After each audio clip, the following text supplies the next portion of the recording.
Manuel Francisco dos Santos, mais conhecido como Mané Garrincha, nasceu em 28 de outubro de 1933 em Pau Grande, Magé, uma cidade pequena que fica a cerca de 70 quilômetros do Rio de Janeiro. O gênio da bola veio de uma família humilde de 15 irmãos. E de onde veio esse nome Garrincha? Bem, o Garrincha foi minha irmã. É que eu tinha o hábito de caçar passarinho e existia um passarinho chamado Garrincha. Então, minha irmã um dia me viu pegar o passarinho e então falou que eu ia chamar Garrincha. Então, por isso ficou o nome Garrincha.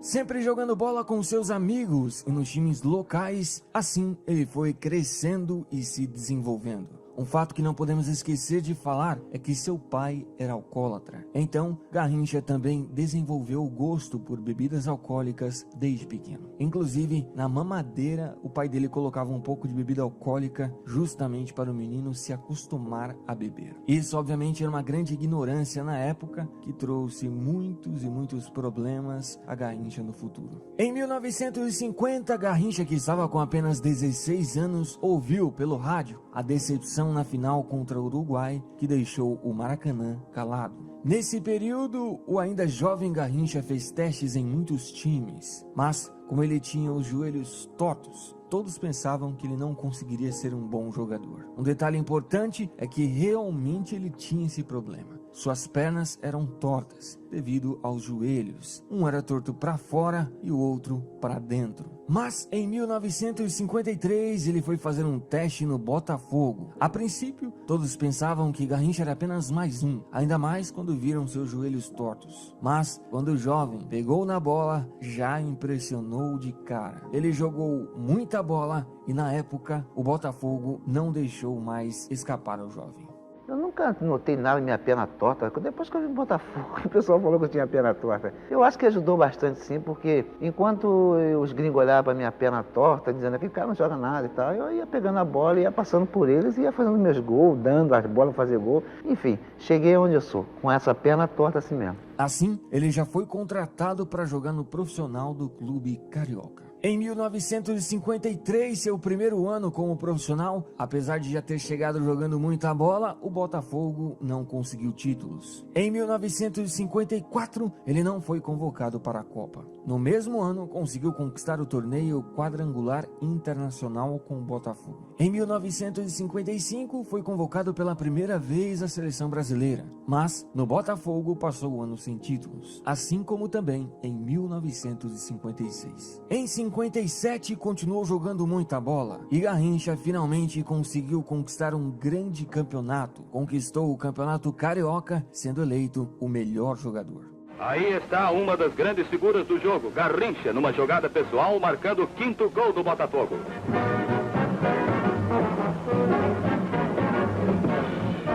Em 58, um detalhe importante de se falar é que Garrincha não estava entre os convocados para a Copa. Mas, pela desistência de um jogador, ele foi convocado quase que na última hora. No começo da Copa, ele e Pelé não eram titulares. Mas, no terceiro jogo, isso não era mais problema. Garrincha e Pelé se tornaram titulares absolutos. E assim, jogaram juntamente com o grande Didi, o fino da bola. E como nós sabemos, levaram o Brasil finalmente ao primeiro campeonato mundial. Garrincha foi um dos melhores jogadores daquela Copa e já não era mais desconhecido para o público. Assim, ele passou a ser o grande Garrincha. Mas, se você não sabe, a fama não era algo que ele gostava.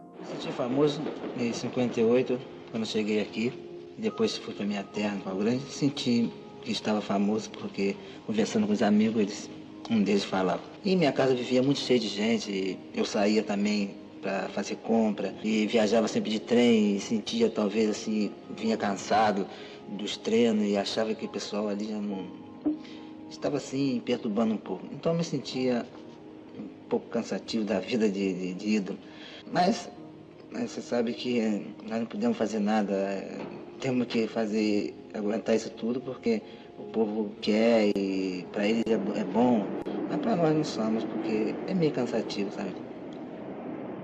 E ainda em 58, ele conquistou com o Botafogo o torneio pentagonal do México. Em 1959, passou o ano sem títulos pelo clube carioca. Em 60, voltou novamente a conquistar um torneio internacional. Agora, conquistou o torneio internacional da Colômbia. Em 61, viveu grandes conquistas. Ele conquistou o campeonato carioca, sendo novamente eleito o melhor jogador. Com Didi, Garrincha, Amarildo, Zagallo, China, Amoroso e Neivaldo, o Botafogo armou seu ataque de briga, capaz de marcar os tentos que o quadro precisava para a conquista do título. É uma das jogadas clássicas de Garrincha e que tantas vitórias deu ao alvinegro.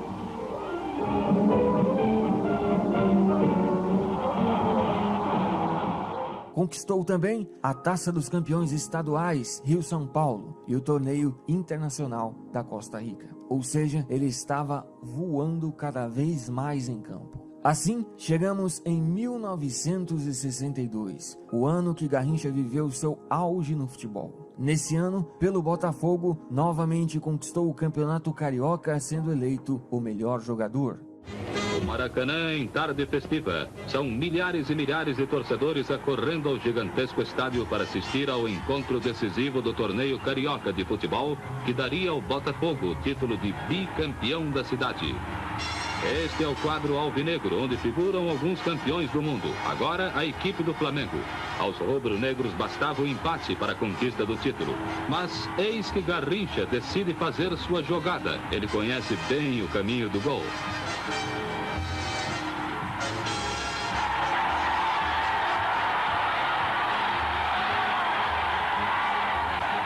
Garrincha, o incontrolável, o imarcável, o rompedor de defesas, abre o caminho da vitória.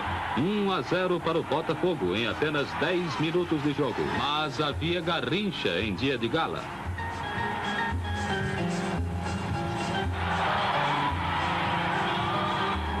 É o mesmo lance de sempre. Seu Mané joga a bola sobre a pequena área e desta vez ela bateria no adversário.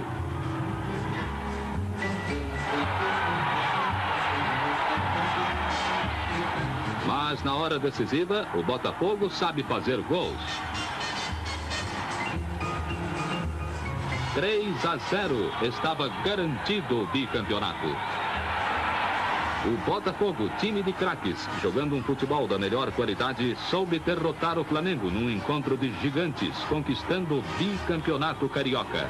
Uma equipe que tem conjunto, que tem o incentivo da torcida e que tem ainda Garrincha, tem tudo para ser campeão. E conquistou o torneio pentagonal do México. Sem contar que pelo Campeonato Brasileiro foi eleito o melhor jogador. E eis que chegamos na Copa de 62. Logo no início da Copa, Pelé se lesiona, ficando assim as esperanças todas em Garrincha. E ele não desapontou. O bicho jogou demais, mas muita bola mesmo. Puxou a responsabilidade nos jogos mais importantes do Brasil e não se limitou a ficar apenas na ponta direita. Chegou até mesmo a sair e fazer gol fora de sua posição, algo que na época ele pouco fazia. Ele fez gol de perna esquerda, fez gol de fora da área, entortou seus marcadores, enfim, Garrincha foi simplesmente imparável naquela Copa. Muitos dizem que o Garrincha de 62 foi muito mais espetacular que o Maradona de 86. Também, naquela Copa, Garrincha terminou ajudando em muito o Brasil a se tornar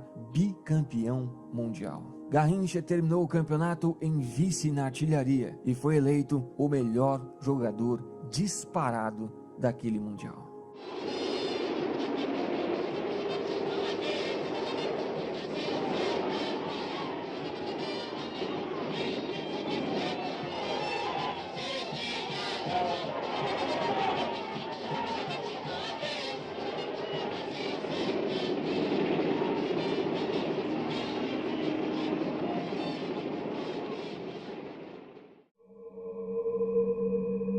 Mas, daqui para frente, as coisas para o jogador brasileiro começaram a não ir tão bem. Seu joelho começava a dar problemas e assim, muitas vezes, ele teve que tomar injeções para poder jogar pelo Botafogo. Mas essas injeções trouxeram muitos problemas ao joelho dele posteriormente.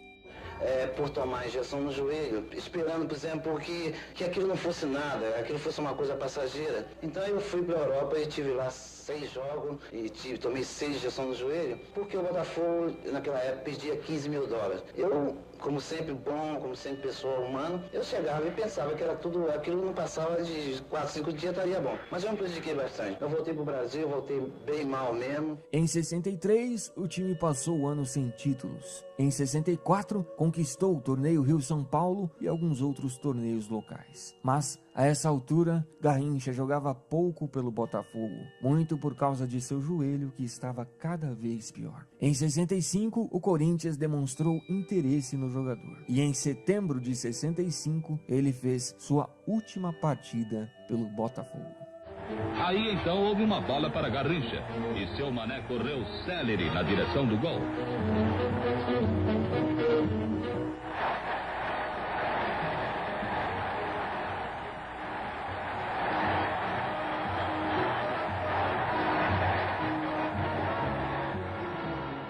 Assim, o clube carioca decidiu vender sua maior joia para o Corinthians. Naquela época era patrimônio do clube. Eu pensava assim que o patrimônio do clube fosse uma coisa boa. Depois me venderam pro Corinthians e eu fiquei assim, puxa, mas patrimônio ninguém vende. E me venderam, nem falaram nada, me deram muito obrigado. 13 anos de Botafogo, cheio de coisa, fiz tanta coisa no Botafogo, campeão.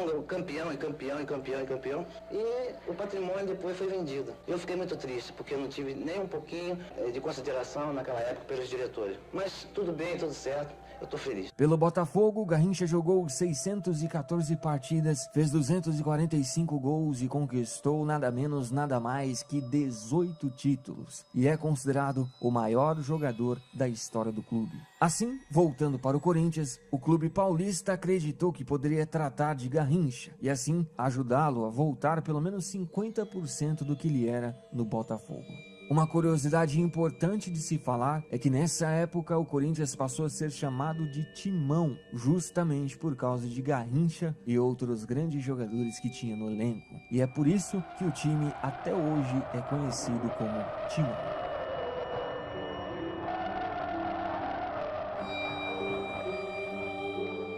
Apesar do Corinthians ter feito de tudo para ajudar o jogador com seu joelho, esse problema não deixou muito o futebol de Garrincha voltar. Mesmo assim, ele ainda fazia algumas partidas boas. Prova disso é que ele ainda foi convocado para a Copa de 66. Mas o Brasil naquela Copa foi uma decepção e todos perceberam de uma vez por todas que Garrincha já não era mais Garrincha. Depois que voltou da Copa, ele não conseguiu mais jogar com frequência no Corinthians. E assim, com o tempo, ele preferiu deixar o clube paulista. Pelo Corinthians, foram apenas 13 partidas e 2 gols. Depois, o jogador passou por alguns clubes, incluindo o Flamengo, onde jogou apenas 15 partidas e fez 4 gols. O homem de 58 e de 62, Mané Garrincha. O bom e maravilhoso Mané, do corte pela direita e do lançamento perfeito para a área. Jamais houve um ponta-direita como ele. Há 2 anos Garrincha parecia ter acabado. Andou de clube em clube sem ver bola. Ninguém mais acreditava no craque, que reagiu num esforço desesperado e agora veste a camisa número 7 do Mengo. E foi justamente nessa decadência natural que o problema dele com o álcool se manifestou ainda mais. Assim, em meio a muitos e muitos problemas com o joelho e com o alcoolismo, finalmente ele encerrou sua carreira em 1972, jogando pelo Olaria. Em 73, ele fez seu jogo de despedida com a seleção brasileira. Aí vai Mané. Saiu lindo de Brunet, vai Mané e faz o gol. Errou, Pet, que pecado de lance. Faltou o gol nesse lance, hein? Com o Mané metendo no meio das canetas do Brunet. É o último João do Maracanã e a torcida. Vai Mané Garrincha no seu adeus. Nós é que dizemos a você, obrigado Mané Garrincha. Muito obrigado pelo futebol espetacular que você deu a este Brasil que você tanto ama. E depois disso, ele voltou para sua cidade natal e por ali ficou. Infelizmente, seu vício com o alcoolismo era muito forte. E com o tempo, ele foi perdendo essa luta. E em 1983, infelizmente, o grande Garrincha, o espetacular Garrincha, morre por complicações em seus rins. Neste momento, o corpo de Mané Garrincha deixa o Maracanã. Garrincha deixa o Maracanã. Pela última vez, debaixo de muita emoção, o caixão de Mané Garrincha é colocado num carro aberto do Corpo de Bombeiros. O povo canta a valsa de despedida para Mané Garrincha. Garrincha era um cara ingênuo, mas não bobo. Era um homem simples e muito puro. Talvez a maldade existente nele só fez mal para ele mesmo. Mas, sem dúvida nenhuma, foi um dos maiores da história. Não é à toa que ele, ao lado de Pelé, foi considerado o melhor de seu tempo. Temos a certeza absoluta que o seu futebol é algo eterno, jamais irá morrer. Afinal, Garrincha sempre vai ser Garrincha.